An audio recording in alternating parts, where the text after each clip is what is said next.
Dan satu hal yang saya belajar ya, ini kan udah anak kedua nih. Satu hal yang saya belajar setelah anak kedua, setelah proses ini adalah guilty feeling itu tidak membantu apapun. Iya, gitu. banyak ya yang guilty feeling. Dan kalaupun tidak perfect amat ya it's okay, it's your life gitu. Iya. Orang-orang yang nyinyir di belakang itu nggak membiayai susu anak kita juga gitu. Jadi don't bother gitu dengan apa yang nyinyir di belakang.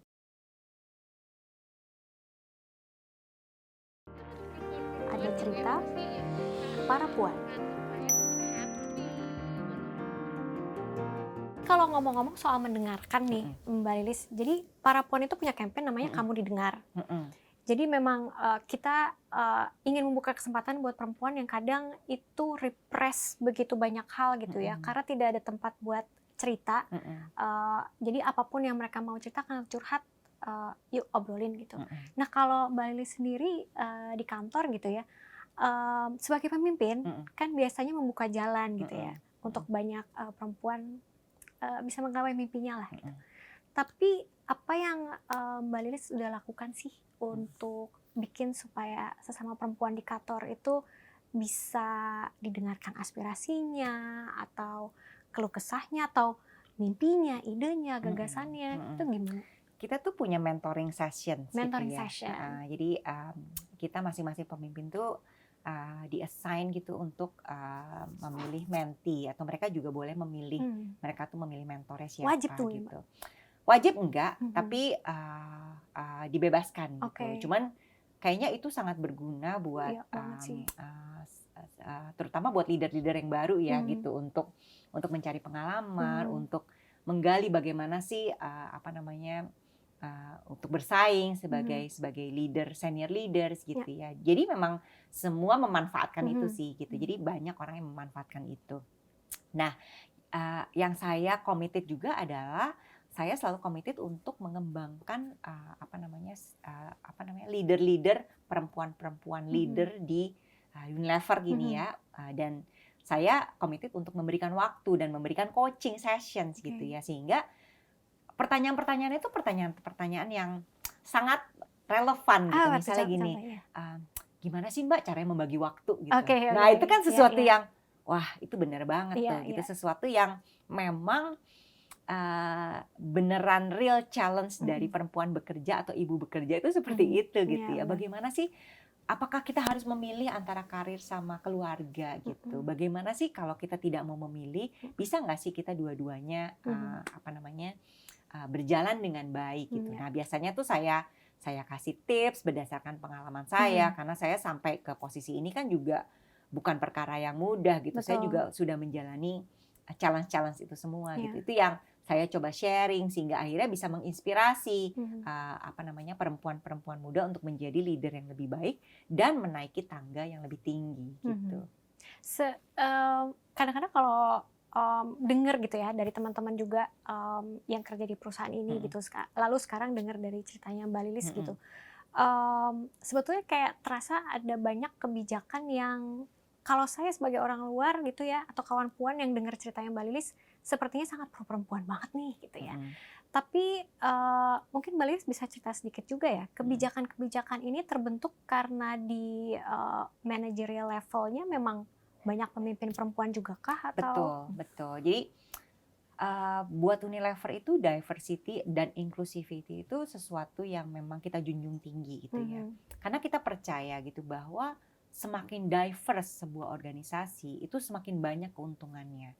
Sehingga persepsi atau point of view itu bukan cuma satu arah gitu ya, tapi bisa lebih beragam gitu. Dengan adanya keberagaman persepsi atau keberagaman point of view itu bisa membuat perusahaan itu melihat sesuatu itu lebih holistik gitu ya. Makanya research itu sudah membuktikan bahwa semakin diverse sebuah perusahaan gitu ya, termasuk diversity di gender gitu ya, perempuan dan laki-laki, itu semakin berguna dan menguntungkan untuk perusahaan dari sisi productivity, dari sisi bagaimana perusahaan itu mendapatkan bisnis yang lebih baik gitu ya, kepemimpinan yang lebih baik gitu. Itu sudah terbukti gitu. Nah, di Unilever sendiri, for example, kita ngomongin mengenai board member gitu ya. Board member kita dipimpin oleh seorang perempuan, Ibu Ira Noviarti sebagai chairwoman gitu ya. Itu juga membuktikan bahwa kita memberikan kesetaraan gender, siapapun yang mampu dan memang dilihat dari kemampuan memang cocok gitu ya, itu bisa duduk di posisi yang paling tinggi dari perusahaan ini. Dan dari board member kita itu hampir setengah ya adalah perempuan gitu. Jadi laki-laki dan perempuan itu kita ngelihat is equally balanced gitu. Nah, itu yang membuat organisasi kita mungkin menjadi lebih kaya, lebih beragam, dan akhirnya lebih menguntungkan buat perusahaan gitu. Kita udah bicara soal cerita dan mimpi-mimpinya Mbak Lilis waktu masih kecil, dan akhirnya mengantar Mbak Lilis sekarang ke Unilever. Sampai di titik ini masih ada mimpi-mimpi nggak Mbak yang masih mau dicapai? Yang tadi kan sebelumnya kita sempat bahas soal ada personal goal gitu ya. Ada gitu. Saya tuh pengen nanti, saya tuh suka sejarah dan saya suka mitologi gitu ya. Saya punya mimpi nanti nih sesudah pensiun saya pengen menggali arca dan candi. Agak-agak Indiana Jones gitu ya. Agak Indiana Jones. Atau saya pengen mengunjungi tempat-tempat lost civilizations in the world gitu. Peradaban-peradaban yang sudah punah gitu ya. Baik di Indonesia maupun di luar gitu, di mana gitu ya. Ya bisa. Di Indonesia juga banyak gitu. Jadi let's see. Itu yang saya masih pengen sih. Masih lama tapi kayaknya Mbak pensiun ya. Nggak apa-apa. Itu salah satu personal goal ya. Jadi emang menyelami lagi. Sebenarnya kalau dengar ceritanya Mbak Lilis nih sebenarnya interestnya banyak ya Mbak. Lumayan ya. Tapi semuanya seru-seru gitu ya jadinya ya. Intinya sih interest apapun mau banyak mau sedikit asal didalami dan disukain gitu tuh kayaknya akan meaningful sih. Bicara soal interest sebetulnya kalau buat Mbak Lilis sendiri work-life balance ini kan kayak it's a very big thing lah ya. Apalagi pasca pandemi ya, kita bisa mulai bilang lah ya pasca pandemi gitu. Work-life balance-nya kalau buat Mbak Lilis apakah menggali interest baru tadi atau mungkin ada sesuatu hal yang lain? Kalau saya work-life balance itu termasuk dari sisi pengaturan waktu gitu ya. Jadi misalnya ada waktu di mana saya harus bekerja. Ini tadi berkaitan dengan roles ya. Yang tadi perempuan itu punya banyak roles gitu. Work-life balance itu buat saya adalah saya bisa memainkan peran gitu ya di waktu-waktu yang memang bisa terintegrasi dengan sempurna. Jadi misalnya gini, pada saat jam kerja saya lagi sibuk gitu ya, tentunya saya akan menjadi role sebagai pemimpin, sebagai pegawai lebih banyak gitu porsi saya dibandingkan dengan porsi saya sebagai ibu ataupun sebagai istri gitu ya. Tapi begitu misalnya pekerjaan sudah selesai, saya pulang ke rumah, saya mendedikasikan waktu saya untuk menjadi porsi peran sebagai ibu dan sebagai istri gitu.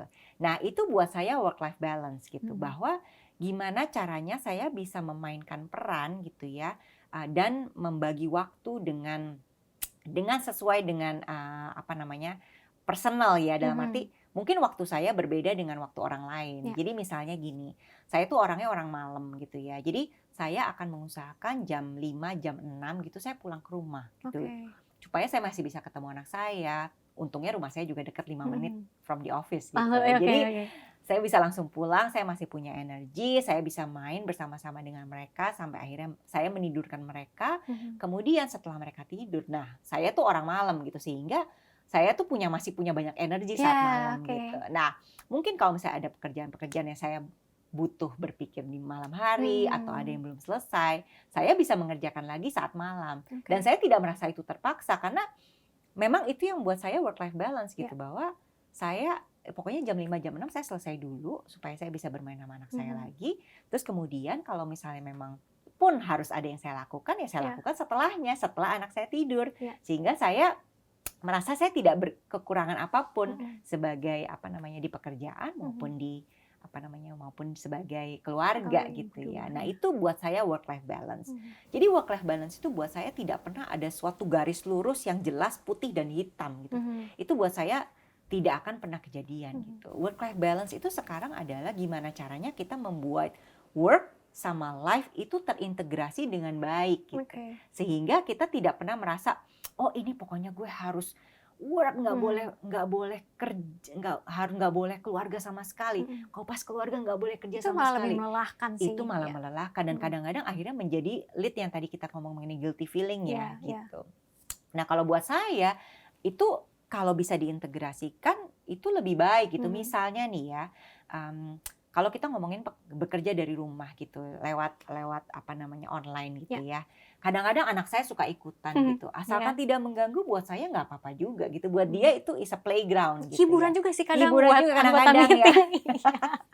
Nah, jadi menurut saya ya nggak perlu harus hitam putih. Pokoknya pas bekerja tuh tidak boleh ada keluarga sama sekali. Pas keluarga tidak boleh ada sama sekali ada kerjaan. Itu melelahkan gitu jadinya. Asalkan tidak mengganggu quality of masing-masing dunia tersebut. Buat saya itu work life balance gitu. Nah, di situ memang balance-nya. Di situ balance-nya. Bukan gitu. Work garis miring. Ya, betul. Bukannya set gitu. Tapi emang ada balancing act-nya. Gitu. Nah, itu adalah salah satu mimpi perempuan. Punya work life balance, punya bahkan working environment yang sehat seperti ceritanya Bu Lilis dari tadi gitu. Mungkin buat penutup gitu ya, Mbak Lilis, ada nggak cara gitu mungkin gimana sih caranya supaya kita bisa memiliki lingkungan kerja yang sehat, yang saling menghargai, yang ada equal opportunities juga, karena itu kan pasti yang bikin kita lebih bahagia ya. Itu mimpi tuh soalnya, punya lingkungan kerja kayak gitu. Yang pertama mulai dari diri sendiri dulu gitu, bahwa kita sebagai perempuan itu bisa gitu ya. Kalau kita bilang kita mau menjadi ibu bekerja itu bisa gitu ya, bahwa percaya pada kemampuan kita untuk mengelola waktu, karena Tuhan itu adil kok dan Tuhan itu baik gitu sama perempuan gitu. Kita tuh diberikan kemampuan yang lebih kompleks gitu ya untuk memanage ini semua gitu. Jadi pertama itu dulu gitu ya. Jadi sebagai individu itu kita harus percaya terhadap diri kita masing-masing. Kalau kita mau kita bisa gitu. Itu dulu satu. Kedua, memang saya tidak bisa pungkiri bahwa memilih bidang kerja maupun perusahaan yang tepat itu sebagai supporting system itu sesuatu yang sangat penting gitu ya. Karena saya tidak bisa memungkiri ada misalnya perusahaan-perusahaan yang memang tidak pro perempuan gitu ya. Unfortunately gitu, ada lah gitu ya. I will not mention any names gitu ya. Cuman ya itu memang sedikit lebih susah ya. Dan kalau memangnya itu tidak sejalan dengan visi kalian gitu ya, dan masih banyak pekerjaan lain. Itu dia tuh. Masih banyak pekerjaan lain yang bisa kita explore gitu ya. Carilah perusahaan yang sesuai dengan misi kita bekerja. Gitu. Seperti saya gitu, misi saya adalah saya itu memang pengen menjadi pemimpin perusahaan gitu ya, pemimpin besar gitu. Saya pengen berkarir. Tapi saya juga bilang terhadap diri saya sendiri bahwa saya juga pengen berkeluarga dengan baik dan saya pengen kedua belahan dunia saya ini dua-duanya sukses gitu, dua-duanya berhasil gitu. Carilah perusahaan yang memang bisa mendukung itu karena it's one of the big supporting system gitu ya untuk kita gitu. Yang tadi saya cerita bahwa perusahaan itu bisa memberikan supporting system yang luar biasa besar, imaterial gitu ya. Kadang-kadang tidak bisa dibayarkan dengan uang. Jadi yang tadi saya bilang mengenai structure, fasilitas, ngomongin mengenai peraturan gitu. Bagaimana peraturan bisa mendukung perempuan untuk bisa memiliki jenjang karir yang lebih tinggi. Yang kedua juga kita ngomongin mengenai culture gitu ya. Apakah perusahaan tersebut memiliki culture yang pro perempuan gitu. Itu juga perlu dilihat yang tadi saya bilang mengenai agile working, flexible hour. Sebagai ibu kadang-kadang mah kita kalau anak sakit mau nggak mau harus ditinggal ya. Masa ya ditinggal, maksudnya ditinggal pekerjaannya ditinggal gitu ya. Kita harus ngeliatin anak dulu kan, itu kayak number one priority gitu ya. Nah, kita harus mencari gitu ya, yang mana yang sesuai dengan visi dan misi kita. Menurut saya dua itu sih. Jadi pertama dari diri sendiri, yang kedua finding a right supporting system, baik itu perusahaan, baik itu suami, baik itu adalah supporting system di rumah ya, Ya. kadang-kadang mbak ya, Betul. kadang-kadang Oma, ibu, opa mungkin oma, ya, opa ya, itu ya. yang harus diimport kalau tiba-tiba keluar kota, aduh tolong dong ini. Tolong. Nah itu that's fine gitu, itu yang menurut saya memang normal gitu kejadian. Dan yang ketiga adalah don't be too hard on yourself gitu ya. Don't burden yourself dengan guilty feeling gitu. Karena perfect itu nggak ada standarnya. Perfect itu adalah diri kita sendiri yang set up gitu. Dan kalaupun tidak perfect amat ya it's okay, it's your life gitu. Orang-orang yang nyinyir di belakang itu nggak membiayai susu anak kita juga gitu. Jadi don't bother gitu dengan apa yang nyinyir di belakang gitu. Oh, ini encouragement-nya lengkap ya dari ujung sampai ujung. Mau yang udah menikah, mau punya anak, atau yang masih single, lengkap. Dan benar, dan kalaupun misalnya memilih untuk berkarir gitu ya, tidak punya anak atau tidak menikah, nggak apa-apa juga. Menurut saya itu pilihan hidup ya gitu, bahwa asalkan kita tahu apa yang kita mau, just go get what you want gitu. Karena kan hidup cuma sekali ya, gitu buat kita. Aduh, Mbak Lilis terima kasih banyak ya. Sama-sama. Insightful dan inspiring, terima kasih banyak. Sama-sama. Terima kasih Mbak Indi. Kawan Puan terima kasih banyak ya udah menyimak obrolan para Puan dengan Mbak Lilis. Dari obrolan tadi, aduh itu menarik banget ya. Ada 3 hal penting yang sepertinya harus kita ingat-ingat lagi ke diri kita sendiri. Yang pertama, nggak semua peran harus dijalankan dengan sempurna. Nah ya, karena nggak ada standar kesempurnaan tertentu, terutama ketika kamu menjadi seorang ibu. Yang perlu kita lakukan adalah melakukan yang terbaik dalam menjalankan peran tersebut. Yang kedua, keberhasilan jadi pemimpin itu tergantung pada kemampuan dan karakter diri, bukan berdasarkan gender. Jadi tidak berarti karena kita perempuan lalu kita jadinya nggak bisa ini, nggak bisa itu. Karena perempuan sudah pasti bisa juga jadi pemimpin. Yang ketiga, yang bisa mendefinisikan siapa diri kita adalah diri kita sendiri. Dan perempuan harus percaya pada diri sendiri bahwa kita layak untuk punya mimpi. Kalau kita mau, pasti kita bisa. Sekali lagi terima kasih banyak kawan Puan udah dengerin podcast Cerita Para Puan kali ini. Kita ketemu lagi di episode berikutnya. Thank you, dadah!